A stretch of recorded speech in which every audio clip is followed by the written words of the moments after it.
Totally agree, Chris. So let's go on with our kind of overview of some of the historical what you call like factions, I suppose, tendencies. There you go, tendencies of socialism. We had mentioned that, very broadly speaking, what socialism is trying to accomplish, but there's a lot of disagreement on exactly what that looks like in practice and how do we get there. What sort of organizing does it take to get there?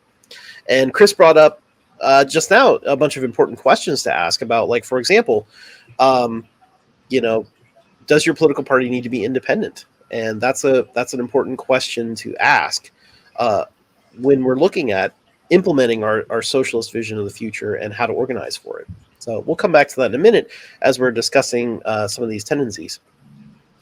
But first, let's talk about kind of the origins of socialist thought, at least in the West. And there's a lot of thinkers outside of Europe, so I want to acknowledge that first of all.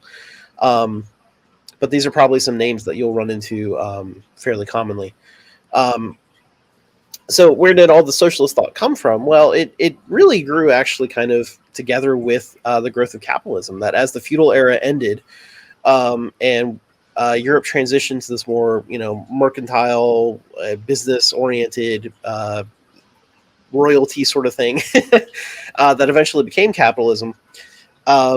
There were questions about that the whole way, about what that meant for the rapid industrialization of the economy, and to go from a more agrarian, rural types civilizations to more city-focused, right? That were more industrial-focused. And we had a number of scientific discoveries that happened around the time. So there was a lot of things that were changing. And so you had to go ahead. The Enlightenment did represent, a democratization of power in a way, right? But it wasn't a mass democratization, right? It wasn't widespread. What we saw was democratization among the wealthy families. Yeah, we saw the oligarchy, right? Yeah, right. We saw the formation of not it was already there, right? There was the king and the royals, in the feudal system, but there was also barons and landed, people and knights. There was already a hierarchy in place. So what the Enlightenment saw is, economic power kind of coming to the forefront over, what had previously been, hereditary power in most instances, or the power of the sword. Now artisan, workers in a small sense were able to start, realizing their own power when they moved to cities and, started getting involved in this industrialization.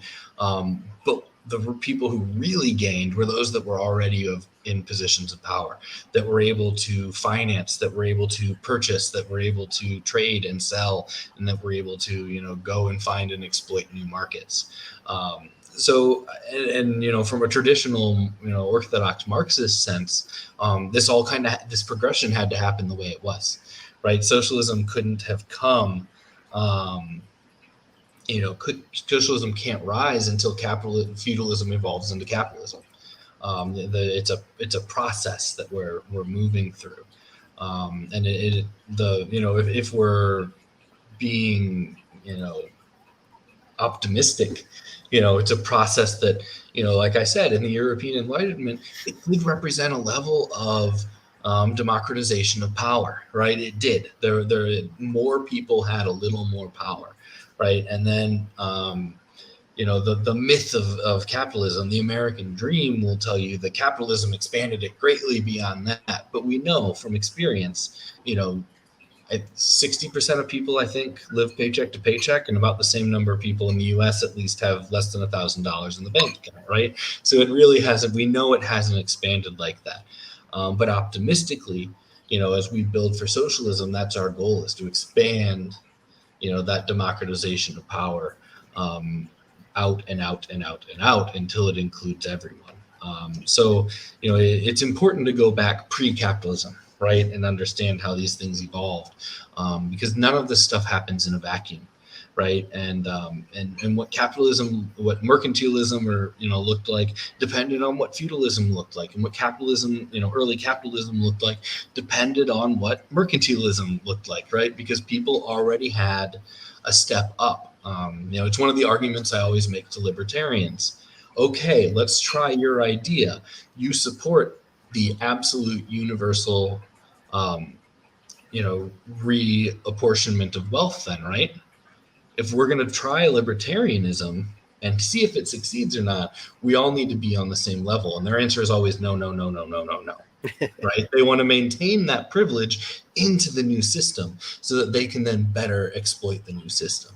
And that's how it's played out, as we've seen this slowly widening, democratization of power. But it's very much constrained and muzzled and controlled in its evolution by the people who had power in the system before. It's why we have hereditary wealth. Yeah, for sure. Yeah, there's a lot that goes into the history of all this, and if I remember correctly, the like the royal families and the wealthy families, they had folks to like secretaries, I suppose, right? People that would take care of various things for them, right? Because they were wealthy, they could pay. They had people to take care of things for them. And as we transition into this economic power, and then eventually the nation state government that we have today, those servants became, the prime minister and the departments and things like that. So you kind of see this evolution over time of, like Chris is saying, the power is being diffused from one person into larger groups, but we're still kind of stuck in this oligarchy phase of the wealthy under capitalism still own most of the decision-making power. And when we're trying to convert it to a more of a true democracy where everyone actually participates in that decision-making.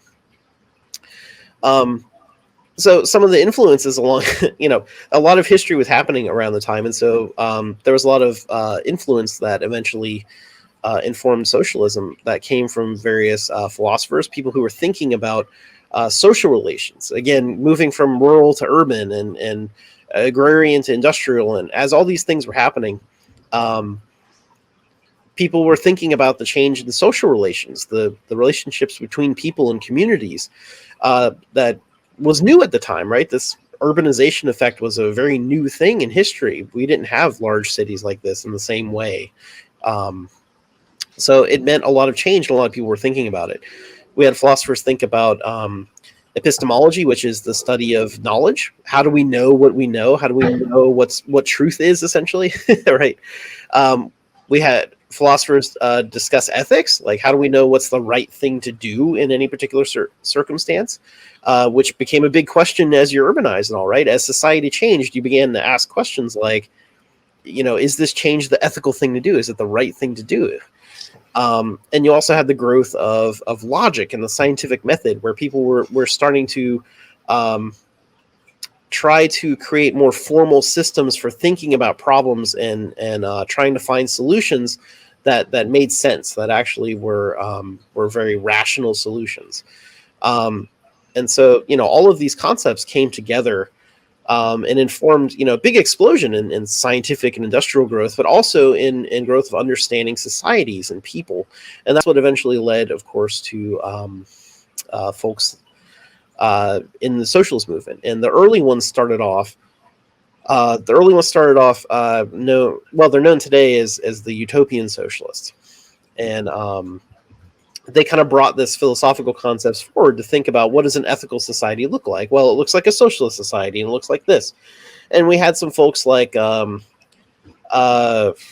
forget his first name, but Owen, right? Owen was one of the more enlightened workers, so to speak, that he owned a factory that he inherited from his family.